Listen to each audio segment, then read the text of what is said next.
শয়তান বলেছিল যে আল্লাহ আমি তোমার সমস্ত বান্দাগুলি দিয়া জাহান্নাম ভরে দেব। আল্লাহ তখন ফেরেশতাদেরকে ডেকে বলছিলেন, ফেরেশতারা শয়তানে বলল কি শুনেছ? তোমরা যাও পৃথিবীতে, আমার বান্দারা শয়তানের ওয়াসওয়াসায় পড়ে যদি একটা গুনার নিয়ত করে, গুনাহটা করে নাই, গুনার নিয়ত করেছে, আমলনামায় একটা গুনাহ লিখে দিও। আমলনামায় কোনো গুনাহ লিখবা না। গুনার নিয়ত করেছে, গুনাহটা করে নাই, গুনাহ লিখবা না।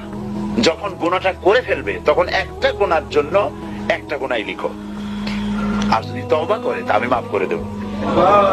আর যদি আমার বান্দা একটা নেকের নিয়ত করে, একটা নেক কাজের নিয়ত যদি করে, তাহলে কাজটা করে নাই, নেক কাজের নিয়ত করেছে, হজে যাবে নিয়ত করেছে, যায় নাই, যেতে পারেনি, এখনো দান করবে এখনো করে নাই, নিয়ত করেছে, আমলনামায় একটা নেকি লিখে দিবা। আর যখন নেকের কাজটা করা হবে তখন 10টা গ্রেস মার্ক লাগাই দিবা, 10 গুণ বাড়ায় দিবা। আর আল্লাহ পাক বলেছেন, আমি যে আমলে খুশি হব